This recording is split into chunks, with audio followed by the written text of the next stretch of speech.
ব্রিটেনের পার্লামেন্টে উত্থাপিত বিতর্কিত স্বেচ্ছা মৃত্যুকে বৈধতা দিতে সংখ্যাগরিষ্ঠ সাংসদ ভোট দিয়েছে। বিলটি এখন আরও যাচাই বাছাইয়ের জন্য হাউস অব লর্ডসে পাঠানো হবে। এদিকে প্রতিরক্ষা খাতে মোট দেশজ উৎপাদনের ৫% ব্যয়ের বিষয়ে নেটোর প্রস্তাবে অসম্মতি জানিয়েছেন স্পেনের প্রধানমন্ত্রী পেদ্রো সানচেজ। বৃহস্পতিবার নেটো মহাসচিব মার্ক রুটাকে পাঠানো এক চিঠিতে পেদ্রো বলেছেন, জিডিপির পরিপ্রেক্ষিতে তারা প্রস্তাবিত প্রতিরক্ষা ব্যয়ের প্রতিশ্রুতি দিতে পারেন না। অন্যদিকে ইউক্রেনের উপকূলীয় শহর ওডেসায় রাশিয়ার ড্রোন হামলায় একজন নিহত ও অন্তত ১৪ জন আহত হয়েছেন। ইউরোপের নানা ঘটনাবলী নিয়ে বিস্তারিত দেখুন প্রতিবেদনে।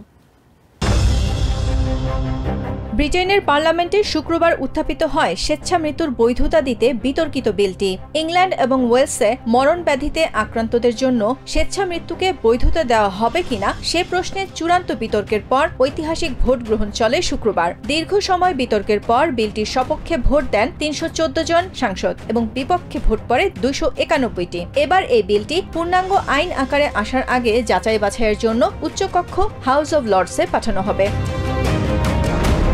প্রতিরক্ষা খাতে মোট দেশজ উৎপাদনের ৫% ব্যয়ের বিষয়ে নেটোর প্রস্তাবে অসম্মতি জানিয়েছেন স্পেনের প্রধানমন্ত্রী পেদ্রো সানচেজ। নিজ দেশের কল্যাণ ও আন্তর্জাতিক দৃষ্টিভঙ্গির সঙ্গে বিষয়টি বেমানান উল্লেখ করে নেটোর প্রস্তাবকে অযৌক্তিক আখ্যা দিয়েছেন স্পেনের প্রধানমন্ত্রী। বৃহস্পতিবার নেটো মহাসচিব মার্ক রুটকে পাঠানো এক চিঠিতে পেদ্রো বলেছেন, জিডিপির পরিপ্রেক্ষিতে তারা প্রস্তাবিত প্রতিরক্ষা ব্যয়ের প্রতিশ্রুতি দিতে পারবেন না।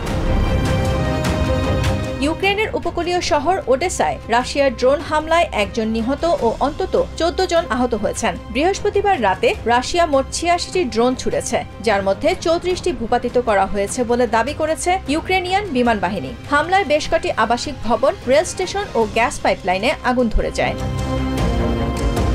ফ্রান্স জুড়ে বইছে তীব্র তাপপ্রবাহ।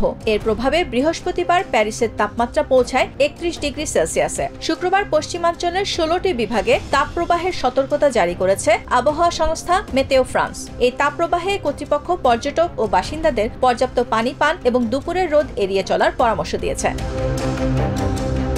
Nahid Sihan, TVN 24 news desk.